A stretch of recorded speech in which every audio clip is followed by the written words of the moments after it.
So first of all, as I said, a very warm welcome back to China, a warm welcome to Beijing, and of course a warm welcome here at the World Gas Conference. We're delighted to have you.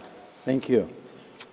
Let's have a little bit of a discussion about what you're doing and your vision of the global gas markets and the global energy market in general. We're going to talk the future, but before we do, let's talk a little bit about the past.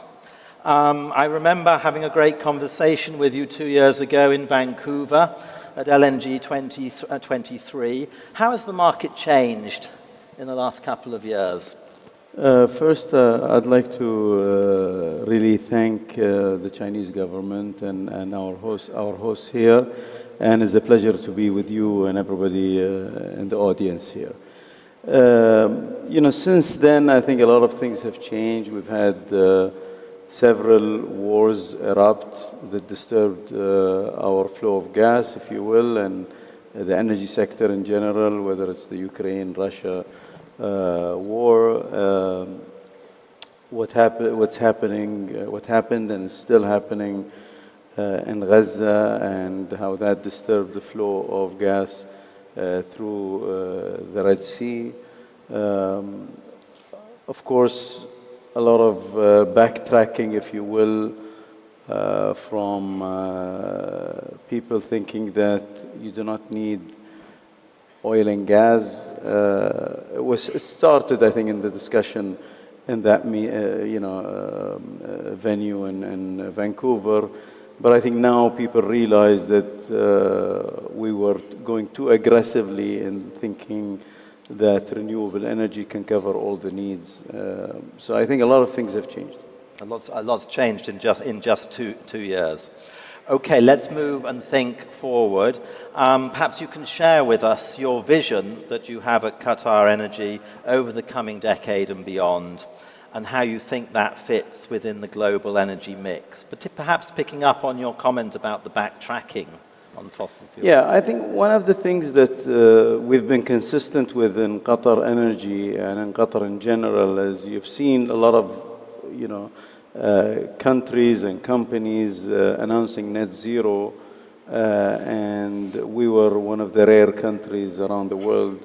And as a company leading QatarEnergy, we always said that we will not be able to meet net zero. And the reason being, and I had elaborated on this in the past, that a lot of people were saying we have a net zero plan and commit to net zero without a real plan. So now people realize that with all the energy needs, if you really want to achieve all these needs, it's very difficult to achieve net zero by 2050 unless something changes. Either you don't grow as much or you change your plans in general. For us, we think in the next 10 years, we're going to be one of the major players. QatarEnergy will be the largest single LNG exporter as a company. Qatar, as a country, will be the second largest exporter of LNG for a very long time. US is the leader and will remain the leader for a long time in LNG export. So we will play a very big role in helping economies around the world to flourish and grow with the cleanest fossil fuel available. What do you see as the role of natural gas relative to other fuels in the mix if we're not in a net zero future? I think, you need all kinds of fuels. I think we have a big investment in renewables. We think renewables in countries, every country has, a certain capability regarding renewables. A country that has a lot of water and mountains or rain can do a lot of hydro. Countries like us that have sun, and the majority of the countries are going into solar. And in Qatar, we have gone to 15% solar today. We're going to 30% of the country's power in solar. So you have to utilize whatever is available. In countries that will be able to have nuclear, they should have nuclear. I think countries that can utilize whatever resource that they have, they should utilize it. But at the end, gas will be the backbone of all economies, in my view, in having, base load required for factories and countries to have that sustainable, secure energy that's not intermittent like sun or wind or other forms of renewable energy. So you need even hydro. You saw things, happen in that area, or, reduction in rain affecting it in different countries in South America and so on. So I think, I think gas is the backbone of growth. I think gas is going to be here to stay for the next century. People who were demonizing oil and gas in general and thinking gas was not required when we took the decision just 7-8 years ago to proceed with the expansion of LNG, I think realize now that gas is absolutely required. Whilst we're talking about the global energy mix, can you say a few words about how you see China, our host country here today, fitting into that? How do you view this market? From what sense? For China, as a major consumer of energy. I think, if you look at China, a lot of countries have talked, a very big game, if you will, on changing what they're doing and having a good energy mix. And if you look at China, and I don't have the latest number, to be honest with you, so that I don't want to be saying something that's not very accurate, but at least last year when I was here, I remember looking at the numbers and talking to some of the officials here in China. Their ambition for renewable, have far surpassed their own plans, and they've done very well in adding renewables. Penetration of EV vehicles in China has surpassed anybody in the world. So I think, the growth in China is tremendous. They've done a great job in having a very good energy mix. They're utilizing coal, they're utilizing gas, they're adding into their gas requirement, and they have a huge gas requirement for the future. We are the largest supplier of LNG into China. China is our biggest buyer and a very important partner. And I think they have a very set strategy of a very good energy mix. And I'm looking forward to talking to some of my colleagues in China later today and having really more discussions about what we can do together to support the growth of China. Now, we do want to take advantage of having you with us today to hear a latest update. What can you share with us about your projects? I think you shared with me that you're very much in execution mode. As you know, we have projects that are ongoing in Qatar. So we have the North Field East and North Field South that we have started construction a while back. I'm happy to report that next year in Qatar, next year, we will be starting the first train of LNG from the North Field East development, which is a 32 million ton LNG production. And then subsequently, you'll have other trains come online after that. But the first LNG from our long-awaited expansion, if you will, that we're eager to have come online is going to be middle of next year. And North Field South is also going very well and will come after that. North Field West that we've announced also is in the engineering phase and will be going into construction, probably somewhere in the 27, probably start in 27. Regarding outside Qatar, Golden Pass LNG is our U.S. investment in LNG export, 80 million tons. I'm happy to report that we are expecting first LNG to come by the end of this year from that project, and that's the largest single project done in one shot. I mean, there are projects that are larger in the U.S., but I think as a single investment decision for 18 million ton. This is a very important project for us, and it's very important for the US and the ambition to grow its LNG export. So I think things are going very well.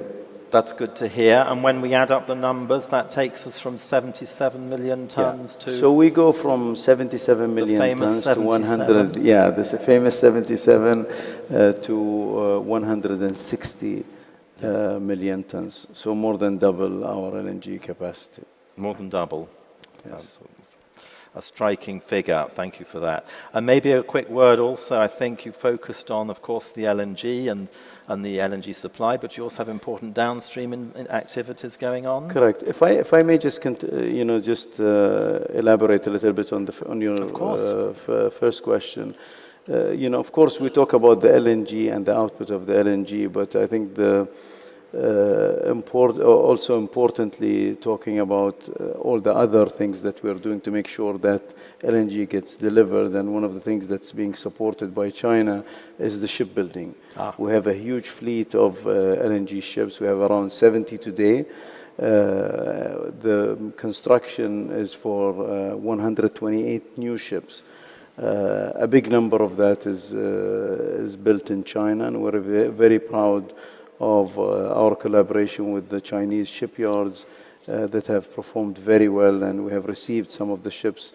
I attended one last year where we received our first ship from the Chinese shipyard. So we're also sequentially adding, a few ships a month or every quarter to start up all these LNG trains. So we've already received more than 20 ships, and these are going very well as per schedule. And are those a standard size, or do they come in different? 174, and then they are what we call the Qatar China Max, if you will, is a little bit larger than the previous Q Max. And tell us about your downstream, and you have a petrochemical interest as well? We do. We're actually, the petrochemical industry is a very big growth. We're more than doubling our capacity in plastics, if you will. We have a project that's the largest ethylene cracker in the world being constructed in the US. We expect to start production in the first quarter of 2027. We have the largest MENA region ethylene cracker in Qatar that's being constructed. That will start also in early 27. So between these two projects, this is the largest investment from a company done in one shot. And it's the same two companies, both in Qatar and in the US. It's us and our very good partner, CP Chem. Related to gas, if you will, we're also expanding our fertilizer production. Today, we're the second largest fertilizer producer in the world. We produce 6 million tons per annum. We're going to go to 12 million tons in the next 5 years.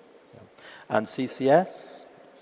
Yeah, I mean, CCS, we have all our LNG trains, were designed to capture all our new Northfield East and South are going to be capturing some CO2. And today, we are the largest CO2 sequestration site in the MENA region. So we actually inject more than 2 million tons of CO2 that's collected from our current production and is injected underground. We're going to go to somewhere in the range of 11 to 13 million tons in the next few years. So you mentioned that natural gas you saw as the backbone of the energy system. Can you share some more thoughts about how important it is for economic prosperity and for the environment? What, sorry? For economic prosperity, okay. and also for the environment. What gas does? I yeah. Okay. Yeah. So I think, as mentioned earlier, I don't think you can have growth in the world, in all economies around the world, without having fuel. So the best source for fuel that is reliable, affordable, and available to most societies, whether it's through pipeline gas or LNG is gas.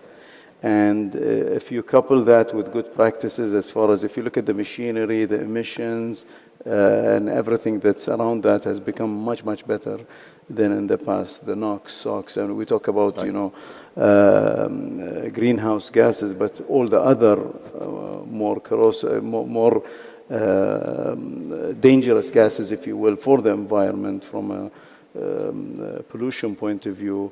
We have gone a far, a big jump in all these machineries and how good they are. So the growth, I think, that's going to happen around the world will need gas. It needs it for industry, it needs it for power, it needs it for chemicals, it needs it for fertilizer, for food, basically, security. So gas is going to be the backbone for the next century for all societies around the world. If you don't have, you can have power with renewable, but there are a lot of things that you can't do without, gas as a feedstock. And is LNG going to be affordable for the developing markets, some new markets? I think it's already very affordable. And if you look at a lot of the markets that we call developing markets, if you will, they use diesel or fuel oil for a lot of their power generation. And all the countries that are using fuel oils, any kind of fuel oil to fuel their electricity, substituting to gas is environmentally better, but also is cheaper. So I think anybody that's burning diesel or fuel oils to generate power can easily make the conversion from a cost perspective to gas. So I think gas is already affordable and it's abundant, it's available to, around the world, and I think it will only help societies grow. Let's finish with a recollection, if we may. I mean, I think it's now 10 years since you've been leading QatarEnergy, and perhaps as many as 7 years as minister. Have you got any reflections or memorable stories from your time? Reflections, or I think, being able to take our production from 77 million tons to 160 million tons, and basically doubling our production, whether it's in gas, it's in petrochemicals, and fertilizer. These are all proud moments for me, but I think the most important thing is being proud of being surrounded with great leaders, and whether it's leaders of subsidiary CEOs or managers that are working with me, and being surrounded by a great team that made all that possible. So I think learning a lot from people I work with and my team, because I think it's a learning experience all your life. So I think being supported and guided, and maybe working as a team with all my team, I think I'll have a lot of memorable moments when I look back at this when I finish my career at some point. But I think it's my proudest moments is really being able to lead a great team to accomplish what we're doing. We're still not done yet, but it's going very well, and I'll be very proud of everybody as a team that will be able to accomplish all these huge undertakings. We talk about these projects very lightly, as if it's, these are simple projects. Easy to talk about. Easy to talk about, but when you look, you have to go to Qatar, visit Ras Laffan, and look at the magnitude of what we're talking about, and then you'll understand what I'm talking about. This is the largest concentration of construction of LNG facilities or any kind of oil and gas facilities in one place anywhere in the world. And nobody even comes close to how large that is. One of the other, since I'm in China, one of the proud moments I have really in this LNG hemisphere that we're talking about, or these projects, is also the introduction of Sinopec and CNPC as partners for the very first time in Qatar's upstream, not only as buyers, but now as actual partners in our upstream. And we're very proud to have them on board with us, and that's something I'm very proud of, that I was able to introduce them to Qatar as partners with us. Well, thank you very much for joining us and sharing us your thoughts. I mean, some of my takeouts, first of all, it's good to hear the progress you're making on those projects. Some very big numbers were thrown out there that we will digest. I think it's really good to remind us there at the end that it's easy to talk about these projects, but we really need to be reminded of the size and the sophistication and the challenge and the undertaking. And we thank you and Qatar for taking this undertaking to supply global energy. I was also struck by your openness towards different types of energy, and you mentioned nuclear and you mentioned renewables. So whereas net zero may not be the objective, we're looking at a diverse energy mix, but with natural gas at the backbone. And you heard it from His Excellency, natural gas around for the next century. So we look forward to future announcements from you. We'll continue to trace developments, and some of us will be excited to join you at the LNG conference in Doha next year that you'll be hosting. Everybody is welcome to the LNG conference in February next year in Doha. Thank you for the invitation, and please show your appreciation for the Minister. Thank you. Thank you very much. It's a pleasure. Thank you.